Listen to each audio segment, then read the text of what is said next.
നമസ്കാരം. ഉത്തരത്തിലേക്ക് സ്വാഗതം.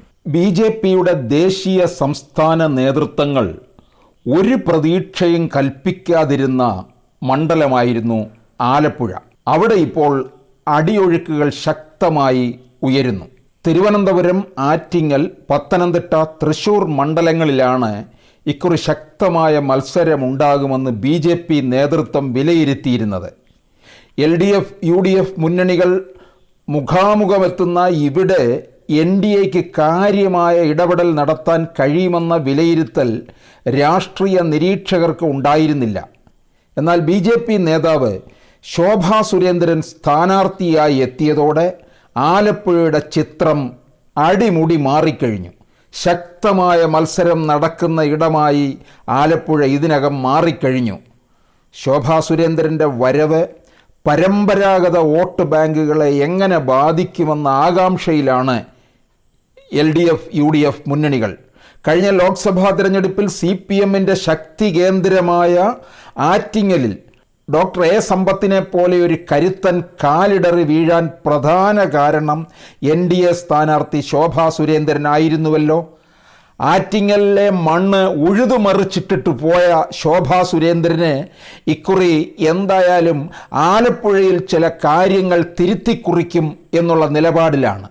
ബി.ജെ.പി 3ാം സ്ഥാനത്താണ് എത്തിയതെങ്കിലും ഇരു മുന്നണികളിൽ നിന്ന്, പ്രത്യേകിച്ച് CPMൽ നിന്നും ശോഭാ സുരേന്ദ്രന് അനുകൂലമായി വോട്ടുകൾ ചോർന്നുവെന്ന് കണക്കുകൾ വ്യക്തമാക്കുന്നു. ഇതോടെ കണക്കുകൂട്ടലുകൾ തെറ്റിച്ച് സമ്പത്തിന് അടിപതറി. അതിൻ്റെ നേട്ടം അടൂർ പ്രകാശിന് ലഭിക്കുകയും ചെയ്തു. കഴിഞ്ഞ തവണ ആറ്റിങ്ങലിൽ അരങ്ങേറിയ രാഷ്ട്രീയ അടിയൊഴുക്കുകൾ ഈ വിധത്തിലായിരുന്നു. ഈ അടിയൊഴുക്കുകൾ ഇനിയിപ്പോൾ ഉണ്ടാകാൻ പോകുന്നത് ആലപ്പുഴയിലാണ്.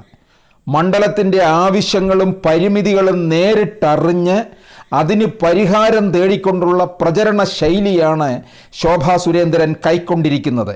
LDFൻ്റെയും UDFൻ്റെയും ഉറച്ച വോട്ട് ബാങ്കുകളിൽ പോലും വിള്ളലുകൾ വീണത് ആ വിധത്തിലായിരുന്നു. 1 ലക്ഷത്തിൽ താഴെ മാത്രം വോട്ട് നേടിയിട്ടുള്ള ആറ്റിങ്ങലിൽ ശോഭാ സുരേന്ദ്രൻ നേടിയത് 2,48,000 വോട്ട് ബി.ജെ.പി കേന്ദ്രങ്ങളെപ്പോലും അന്ന് ഞെട്ടിച്ചു കളഞ്ഞു. ആറ്റിങ്ങലിൽ കഴിഞ്ഞ തവണ ഉണ്ടായതിൻ്റെ തനി ആവർത്തനം ഇക്കുറി ആലപ്പുഴയിൽ ഉണ്ടാകുമോ എന്ന ആശങ്ക ഇതിനോടകം ഇടത് കേന്ദ്രങ്ങളിലും ഉണ്ടായിട്ടുണ്ട്. കാരണം അവർക്ക് 2019 കിട്ടിയ ഏക സീറ്റാണ്. കനൽ ഒരു തരി മതി എന്നൊക്കെയായിരുന്നല്ലോ CPM പ്രസ്താവിച്ച് നടന്നത്. ഇപ്പോൾ മിക്കവാറും കനൽ കെട്ടുപോകുന്ന ഒരു സാഹചര്യത്തിലേക്കാണ് കാര്യങ്ങൾ നീങ്ങുന്നത്. CPM വിഭാഗീയത ഇനിയും കെട്ടടങ്ങാതെ പുകഞ്ഞുകൊണ്ടിരിക്കുന്ന ജില്ലകളിലൊന്നാണ് ആലപ്പുഴ. അപ്പോൾ അസംതൃപ്ത CPM വോട്ടുകൾ തന്നെയാണ് ഇവിടെയും ശോഭാ സുരേന്ദ്രൻ ലക്ഷ്യമിടുന്നത്. അതുപോലെ തന്നെ UDFന് ലഭിച്ചുകൊണ്ടിരിക്കുന്ന ഹൈന്ദവ വോട്ടുകളിൽ ധ്രുവീകരണം ഉണ്ടാക്കാൻ ശോഭാ സുരേന്ദ്രന് കഴിയുമെന്ന ആശങ്ക UDF കേന്ദ്രങ്ങളിലും ശക്തമായി നിലനിൽക്കുന്നുണ്ട്. ഹൈന്ദവ വോട്ടുകളിൽ ഭിന്നിപ്പുണ്ടാക്കി അത് തനിക്ക് അനുകൂലമാക്കി മാറ്റാൻ ശോഭാ സുരേന്ദ്രന് കഴിഞ്ഞാൽ അത് KC വേണുഗോപാലിന് വലിയ തിരിച്ചടിയായി മാറും. മുൻകാലങ്ങളിൽ ഈ വോട്ട് NDAക്ക് കിട്ടിയിരുന്നില്ല. എന്നാൽ ശോഭാ സുരേന്ദ്രൻ വന്നതോടെ മണ്ഡലത്തിലെ പൊതുസ്ഥിതി അടിമുടി മാറിയിരിക്കുകയാണ്. ആലപ്പുഴയിൽ KC വേണുഗോപാൽ തോറ്റാൽ ദേശീയ തലത്തിൽ തന്നെ അതിൻ്റെ പ്രതിധ്വനികൾ ഉണ്ടാവും.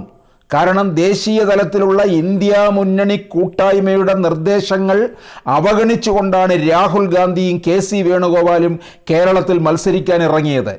ഇവർ രണ്ടുപേരും ഇന്ത്യ മുന്നണിയുടെ മുൻനിര നേതാക്കളായതിനാൽ കേരളത്തിൽ മത്സരിക്കരുതെന്ന ആവശ്യം ഇടത് കക്ഷികൾ മുന്നോട്ട് വച്ചിരുന്നു. എന്നാൽ അതെല്ലാം അവഗണിച്ചുകൊണ്ട് കേരളത്തിൽ ജനവിധി തേടുകയാണ്. രാഹുൽ ഗാന്ധി വയനാട്ടിൽ നിന്ന് വിജയിക്കാനുള്ള സാധ്യതകൾ വളരെയേറെയാണ്. എന്നാൽ ആലപ്പുഴയിലെ KC വേണുഗോപാലിൻ്റെ കാര്യം അങ്ങനെയല്ല. ശോഭാ സുരേന്ദ്രൻ പിടിക്കുന്ന വോട്ടിൻ്റെ രീതിക്കനുസരിച്ചാകും KC വേണുഗോപാലിൻ്റെയും ജയപരാജയങ്ങൾ നിർണ്ണയിക്കപ്പെടുന്നത്.